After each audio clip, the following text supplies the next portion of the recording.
voit des problèmes pour remplir ces effectifs, problème d'équipement, problème de forces spéciales. C'est Hervé Latsous, le patron des Casques Bleus, qui le rappelait, je crois, il y a une quinzaine de jours.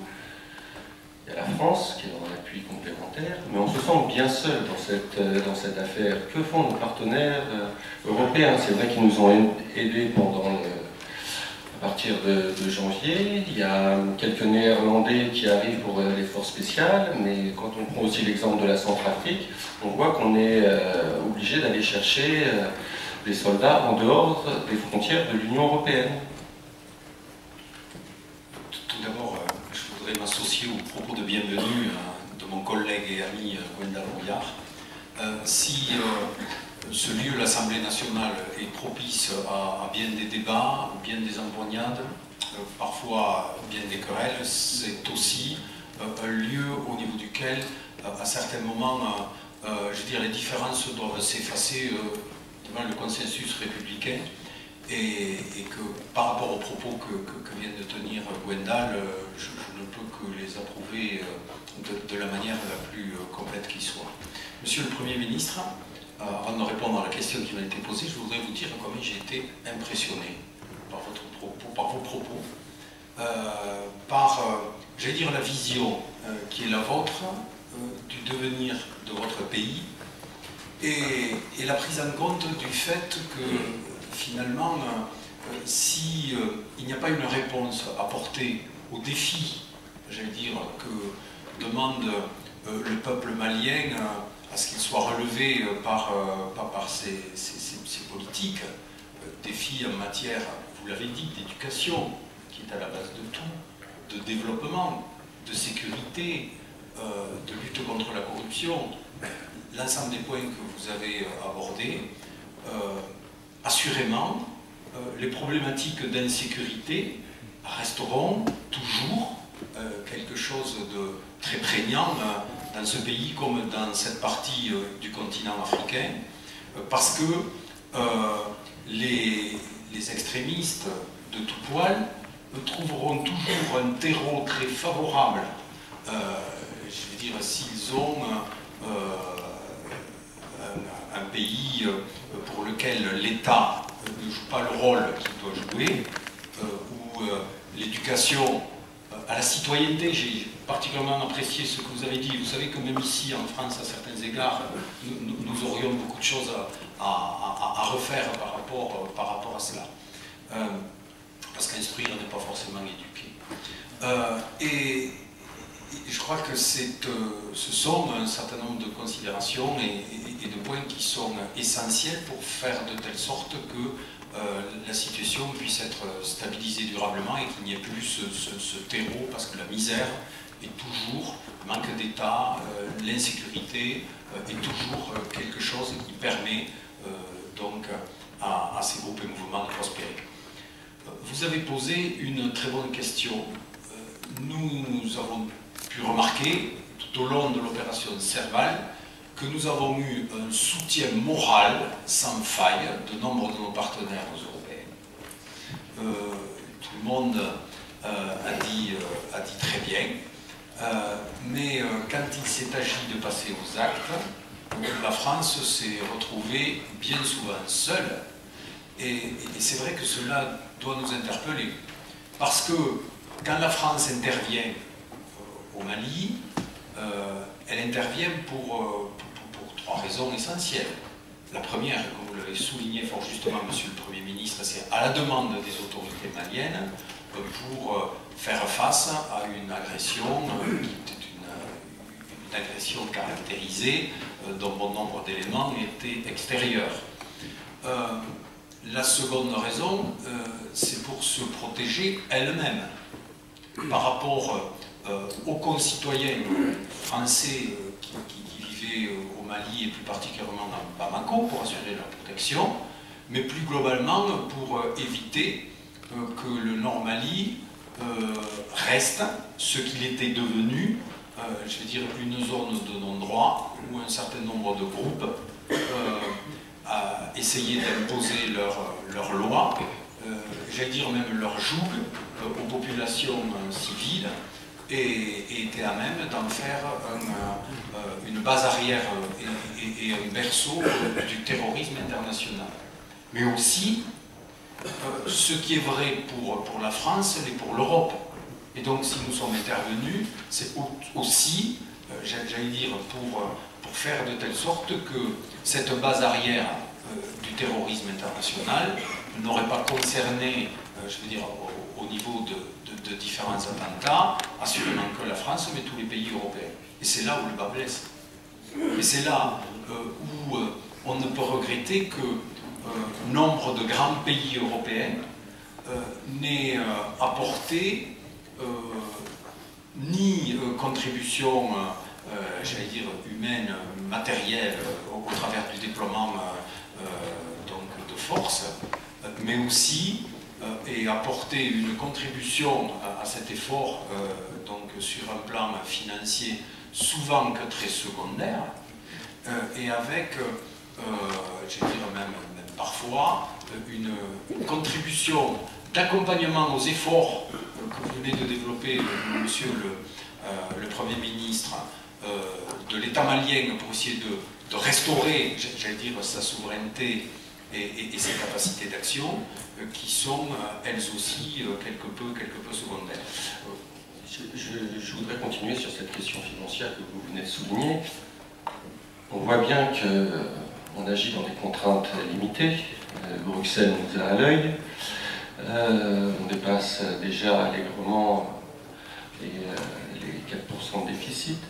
On voit aussi que notre budget des armées est à peu près constant. On nous demande de réduire les effectifs, enfin les effectifs. Dans ce contexte, est-ce qu'il n'est pas difficile d'intervenir au Mali, en RCA, maintenant en Irak, et peut-être demain en Libye? Est-ce qu'on a les moyens de faire tout ça? Je répondrai très rapidement, puis je pense que Gwender pourra compléter. Bien entendu, nous sommes à la limite de rupture capacitaire, et qu'il ne faudrait pas qu'il y ait trop d'embrasement dans différents secteurs du globe, avec difficulté de capacité d'intervention pour nous-mêmes. Mais au-delà de cela, et sur le plan financier, tant qu'il n'y aura pas une prise de conscience à l'échelle européenne de la problématique, de la nécessité d'avoir, j'allais dire, alors, parlons pas tout de suite de défense européenne, de moyens mis en commun, mais au moins dans un premier temps, d'une ligne budgétaire propre, je veux dire, au sein du budget de l'Europe, qui soit affecté pour, j'allais dire, aider les pays membres qui interviendraient au nom de l'ensemble de la collectivité ou communauté donc des pays de l'Europe. Eh bien, je crois que nous resterons toujours dans une situation bloquée difficile, parce que les contraintes budgétaires, elles sont pour les uns et pour les autres, elles sont difficiles, mais quand il faut passer au tiroir caisse, eh bien ça suscite toujours un certain nombre d'égoïsmes, ici ou là, et finalement, beaucoup se satisfont du fait que la France monte en première ligne et s'abriter derrière cela peut être confortable pour certains, mais n'est pas du tout satisfaisant pour notre pays. Je crois que vous voulez ajouter un mot. Juste un mot rapide sur ce sujet. Je vais citer notre chef d'état-major des armées, le général de Villiers, avec qui je me suis encore entretenu de ces sujets vendredi dernier à Istres, puisque c'était les 50 ans de nos forces aériennes stratégiques. Le général de Villiers dit aujourd'hui clairement, la France a les moyens de ses interventions, sur tous les théâtres, et c'est important de le dire. Pour le reste, évidemment, nous avons les contraintes budgétaires que nous connaissons, les difficultés qui sont réelles. On s'en est aperçu en visitant la douzaine de pays africains, et je n'oublie pas la base d'Abu Dhabi, donc c'est clair, net et précis, et il faut être honnête et objectif. Mais en même temps, il faut rassurer, et rassurer nos partenaires, africains en particulier. la France a aujourd'hui les moyens de 16 interventions. Alors nous allons engager bientôt les discussions sur le budget 2015 de nos armées. Il y a des sujets, en particulier sur les recettes exceptionnelles. 6 milliards d'euros sur les 190 milliards de la loi de programmation militaire. Et je termine d'un mot en disant, pour ce qui nous occupe ce soir, Monsieur le Premier ministre, en tout cas c'est comme ça que nous raisonnons, et vous l'avez très justement dit, la France intervient militairement à la demande des pays partenaires. Pour autant, chacune et chacun le sait bien, les interventions militaires sont indispensables et en même temps elles ne sont pas une fin en soi. Et la France est très active en ce moment, vous le savez, pour permettre au processus politique d'aboutir rapidement. Conférence de Brazzaville sur la Centrafrique. Processus politique en Irak. Pour parler d'Alger au Mali. Et je le dis d'un mot, la France souhaite que les pourparlers d'Alger puissent aboutir avant la fin de l'année. Parce que, vu le contexte au nord Mali, je me permets de le dire, Monsieur le Premier ministre, vu le contexte au nord Mali, vu l'actualité de ce week-end avec 9 soldats nigériens tués, la France souhaite que les pourparlers d'Alger puissent aboutir avant la fin de l'année. C'est très important. Les pourparlers vont reprendre deuxième quinzaine du mois d'octobre, pour être précis. Jean-Yves Le Drian ira vous rendre une nouvelle visite, Monsieur le Premier ministre, au Mali, deuxième quinzaine du mois d'octobre. Si je puis dire, la France entend tenir le rythme. Et nous souhaitons évidemment que les discussions puissent être rythmées. Et évidemment, vous-même, Monsieur le Premier ministre, vous êtes en première ligne pour impulser les dynamiques indispensables à la paix. Donc voilà, c'est à la fois les discussions sur le budget, bien sûr, sur la nature même de nos interventions militaires, mais puisqu'on a la chance d'être ensemble ce soir, insistons tout autant sur les processus politiques en cours. 9 soldats nigériens tués, je crois que c'est vendredi. Des soldats tchadiens qui ont également péri au mois de septembre. Est-ce que les groupes du Nord sont en phase de recomposition et comment le Mali se prépare à gérer cette nouvelle menace? Vous avez déjà dit un mot dans votre propos liminaire sur le format, la doctrine et la refondation des forces maliennes. Vous me permettrez de revenir un peu sur ce qui a été dit tout à l'heure. Le premier élément, c'est que dans le monde d'aujourd'hui, et ça va être de plus en plus le cas dans les années à venir, le poids d'un pays et le poids d'un ensemble comme l'Union européenne, ce ne sera pas sa richesse, mais ce sera ses capacités militaires. Et je pense que l'Union européenne doit régler cette question de ses capacités militaires et ne pas compter sur la sous-traitance de sa sécurité ou d'autres choses à d'autres puissances. Mais ça, à la limite, c'est votre souci. Je vais me concentrer sur les nôtres. Le second élément, pour illustrer un peu cette situation, c'est qu'on a parlé de l'EUTM tout à l'heure. Vous savez, l'EUTM, on forme nos bataillons, qui sont formés par effectif de 600 à 650. Et on les forme pendant 6 ans et 6 mois, et c'est terminé. Leur équipement, on ne veut pas en entendre parler. Comment concrètement on peut attendre quelque chose d'un militaire qu'on aura formé, mais qui n'aura même pas un kalachnikov pour se défendre? J'ai posé cette question au formateur de l'EUTM une fois, il me dit: ah, la doctrine de l'Union européenne, c'est que ces questions-là, il faut les régler au plan bilatéral. Ce n'est pas l'Union européenne qui peut payer des équipements, des armes ou autre chose. Bon, si vous les formez, nous on va peut-être leur donner le peu de Kalachnikov et de balles que nous avons. Nous allons les mettre sur le théâtre. Au premier coup de feu, ils vont tous détaler. Et c'est ce qui s'est passé. Donc, je pense qu'il faut que nous ayons une idée exacte de là où nous voulons partir. Si nous voulons monter une armée véritable, fonctionnelle, C'est vrai, c'est la question du Mali, je suis tout à fait d'accord, mais il faut aussi qu'on puisse contribuer sous une forme ou une autre à cette question. C'est le second rappel que je voulais faire. Le troisième, le processus de paix.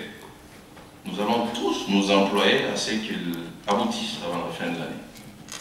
Mais, honorable, le processus de paix ne permettra pas de régler la question terroriste.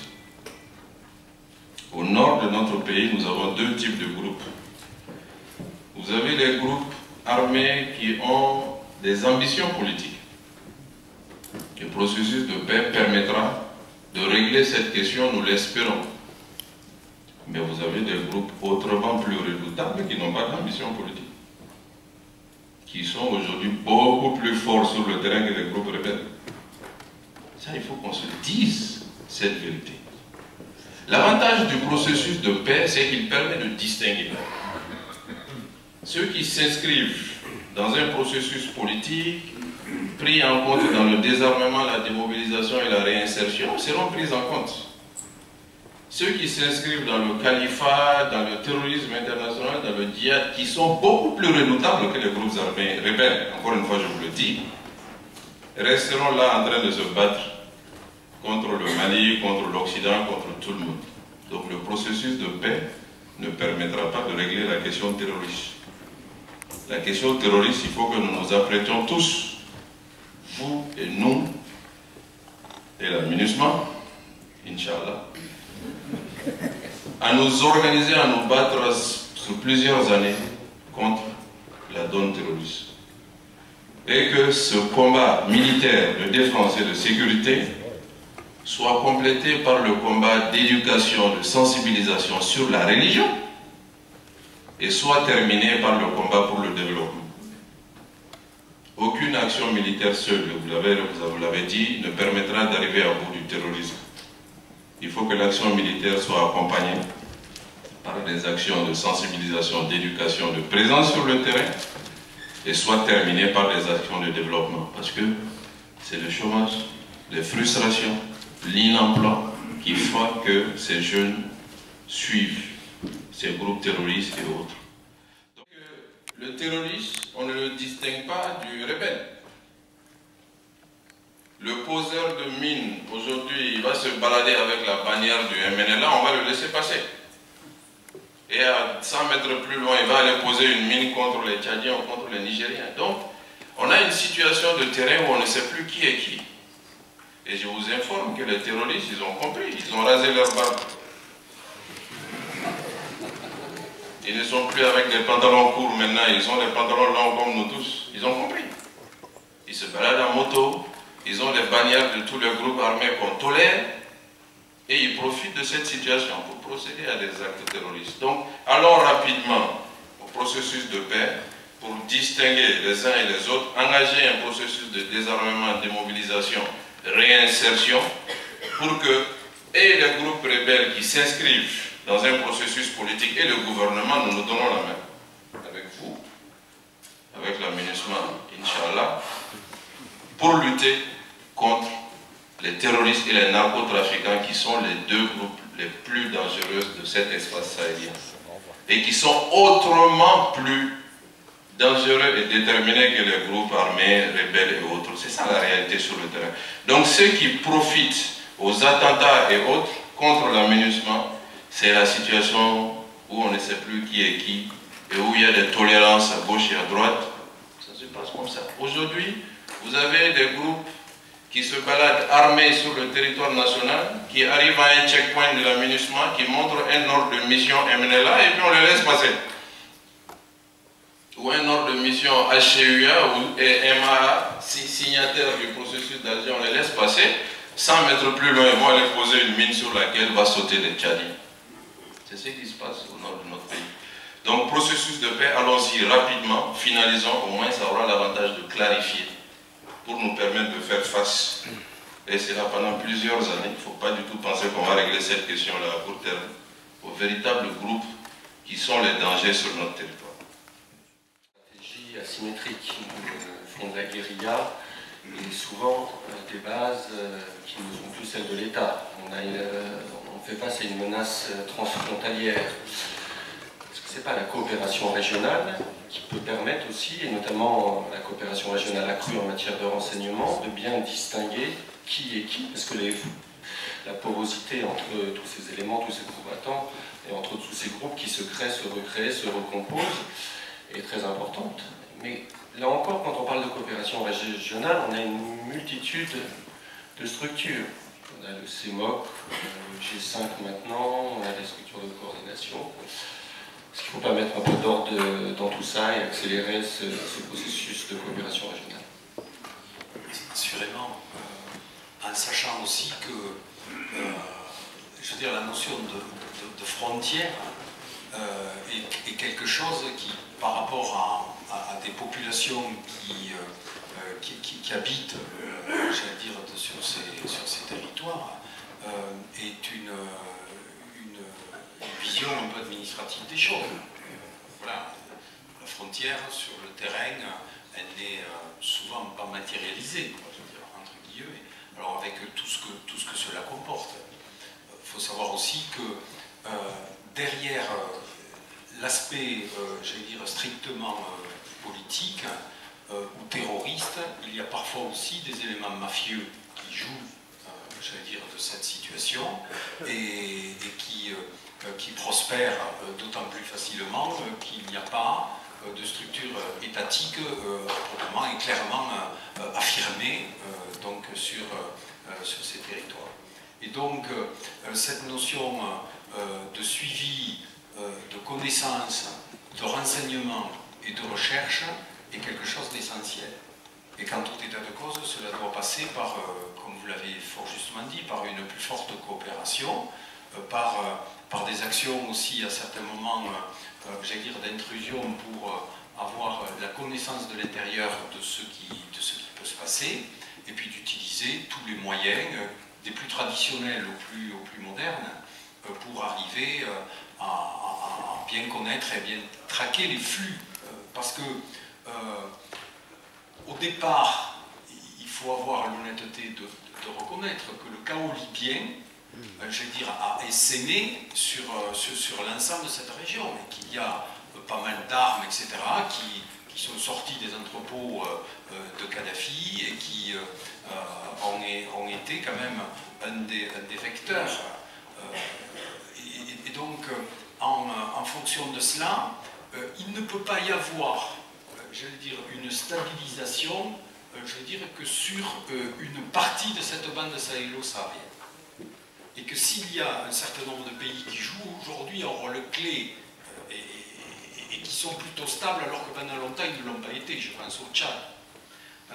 Mais il est important d'avoir une vision globale et régionale, parce que si on a une succession de visions étatiques sans coopération et sans coordination, et Monsieur le Premier ministre a insisté sur cet aspect des choses, entre tous les pays de cette région, on n'aura aucune chance d'y aboutir par rapport à un adversaire qui est un adversaire, comme l'a fort justement dit Monsieur le Premier ministre, qui a tendance à se fondre dans la population, de gommer, j'allais dire, ces éléments distinctifs, qui connaît le terrain, qui connaît très bien le terrain, qui sait s'adapter aux situations, et qui, pire encore, à certains moments, n'hésitera pas à se servir des populations civiles comme bouclier humain, pour empêcher à certains égards nos capacités d'intervention. Et donc c'est tout cela qu'il faut prendre en compte, et je crois que cet échange et cette coopération entre tous les pays de la région et tous ceux qui sont à même de les aider n'est pas quelque chose d'important, mais c'est quelque chose d'essentiel, de fondamental. Et Monsieur le Premier ministre, vous l'avez dit, l'action militaire ne pourra pas résoudre à elle seule la crise. Les négociations de paix sont en cours. Est-ce que vous pouvez nous donner un petit peu des nouvelles de ce qui se passe à Alger? Parce qu'on entend beaucoup de choses entre décentralisation avancée ou fédéralisme.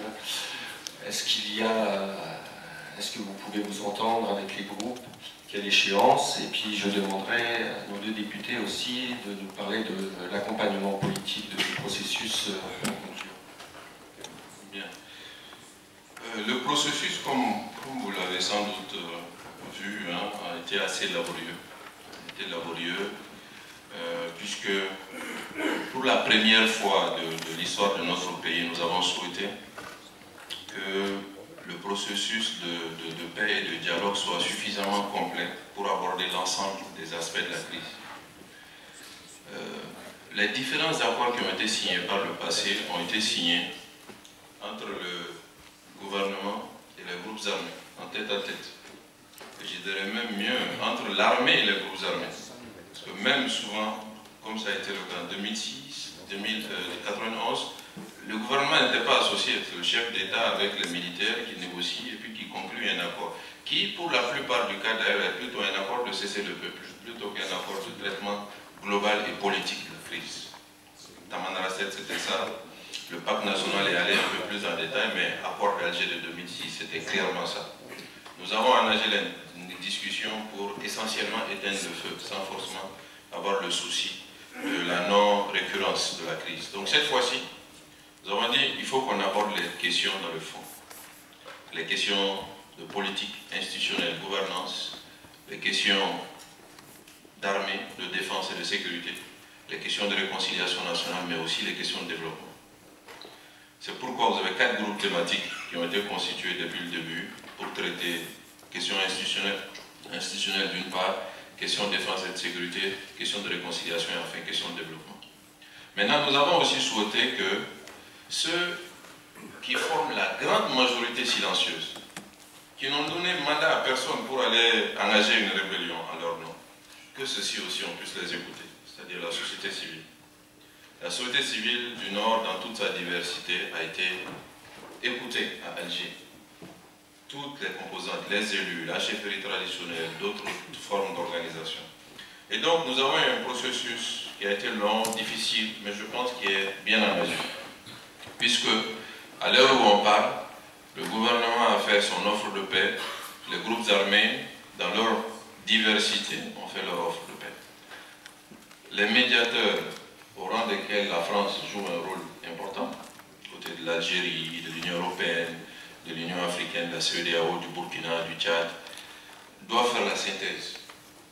Synthèse difficile, parce que quelquefois les positions sont radicalement différentes, mais quand même, ils doivent faire une synthèse. Et le 17 octobre, présenter cette synthèse aux différents protagonistes, c'est-à-dire le gouvernement et les groupes armés. Maintenant, l'essentiel de ce qui va se passer le 17 se joue en réalité maintenant, entre aujourd'hui ou entre la semaine dernière et le 17. C'est l'action des médiateurs sur les uns et les autres qui va permettre d'aboutir à une entente. Nous l'avons toujours dit, je l'ai dit aux autorités françaises la semaine dernière, il faut que tout le monde s'engage à agir pour qu'on puisse arriver sur une offre globale de paix qui traite les questions institutionnelles de développement, les questions de défense et de sécurité, de réconciliation nationale, c'est impératif. Est-ce qu'on va y arriver? Nous l'espérons. On va y arriver autour de quelle entente?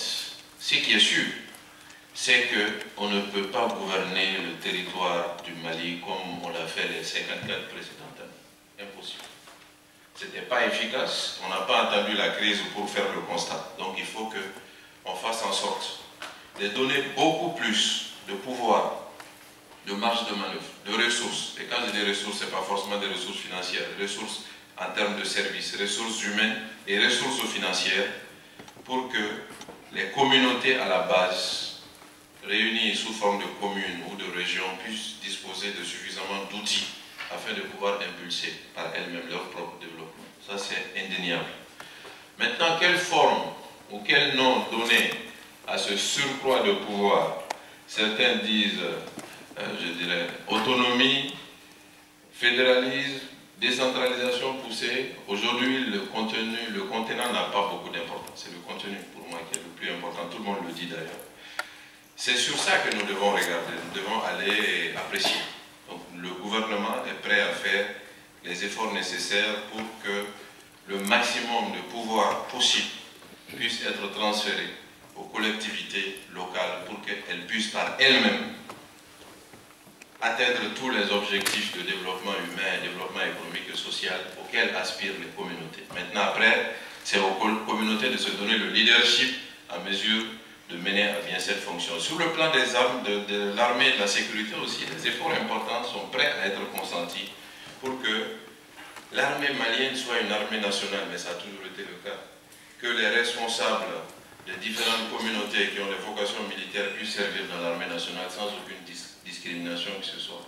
Ça, nous sommes prêts à faire des efforts et dans notre offre de paix, cela a été pris en compte, mais aussi en matière de réconciliation et de développement. Donc je pense que les conditions sont réunies pour qu'on ait une synthèse qui puisse maintenir les acquis, c'est-à-dire l'intégrité du territoire, le caractère républicain de l'État, l'unicité de la nation et la laïcité du pays. Ces 4 éléments qui ont été consacrés par tous les actes, par les décisions des Nations Unies, par les accords précédents, que ces 4 éléments soient acquis et acceptés par tous, tout le monde les ont signés. Et qu'à l'intérieur de ces éléments, maintenant, on puisse donner suffisamment de marge de manœuvre aux collectivités pour qu'elles puissent prendre en charge leur destinée. Nous sommes en train d'aller dans ce dispositif et j'ai bon espoir que tous les médiateurs, encore une fois j'insiste dessus, il faut que les médiateurs jouent leur rôle pendant cette période-là et que tous les protagonistes puissent accepter ce minimum qui devra nous permettre de dépasser cette phase de crise et d'engager encore une fois une phase de reconstruction nationale dans toute la diversité du pays. Donc moi j'ai bon espoir, j'espère qu'on va y arriver, on verra bien ce qui va se passer. La ligne rouge, c'est rejoignez-nous dans l'armée nationale, mais il n'y aura pas de dévolution des pouvoirs au niveau sécuritaire, au niveau local, peut-être au niveau de la police ou de la gendarmerie. Mais parce que, par le passé, la caractéristique essentielle des accords, c'était justement ça. C'est de démanteler le dispositif sécuritaire, c'est de créer des unités ethniquement homogènes qui, à la première occasion, ont pris armes et bagages pour passer de l'autre côté. Donc aujourd'hui, il s'agit de ne pas commettre les mêmes erreurs du passé. C'est une armée unique qui contient toutes les communautés du pays, comme ça a été le cas. Le Mali n'a jamais eu une armée ethniquement homogène. C'est que toutes les composantes du pays sont dans l'armée nationale, ont été dans l'armée nationale et seront dans l'armée nationale. Mais l'armée nationale sécurisera le territoire de telle sorte qu'il n'y ait pas de particularisme. Qu'on ne dise pas, ben, le Nord c'est particulier, donc on va faire en sorte que telle communauté défende tel territoire. En ce moment, là, on constate la partition du pays simplement. Nous allons faire en sorte que l'armée puisse accueillir tout le monde, comme c'est le cas encore une fois aujourd'hui, que l'armée puisse représenter la diversité nationale, mais que l'armée fonctionne comme une armée républicaine, où le Malinké doit pouvoir commander à Kidal, comme le Tamashek doit pouvoir commander à Kita ou à Sikasso. Ça, c'est vraiment notre compréhension de l'armée, et c'est ce qui va garantir, je pense, l'unité de notre pays, la sécurité de nos frontières. Merci, Premier ministre. Un mot de nos deux députés pour conclure sur l'accompagnement politique de la France. Je commence par transmettre une information à notre Premier ministre. Je suis député de Lorient, élu en Bretagne. Et si vous souhaitez rencontrer des spécialistes de la sémantique entre autonomie, déconcentration, décentralisation, les Bretons en parlent beaucoup, pas plus tard qu'en ce moment. Et Monsieur le Premier ministre, vous êtes un invité permanent en Bretagne, avec la chaleur humaine qui nous caractérise. Ça, c'est l'information du soir. Plus sérieusement, nous aurons collectivement un rendez-vous les 15 et 16 décembre prochains à Dakar, puisque comme vous le savez peut-être, le Sénégal va accueillir le premier forum paix et sécurité en Afrique. Le Mali est évidemment partie prenante et on s'en réjouit bien évidemment, puisque ça marque, je veux le dire ici, je veux en témoigner, la prise de conscience des dirigeants africains de lier développement et sécurité, sécurité et développement.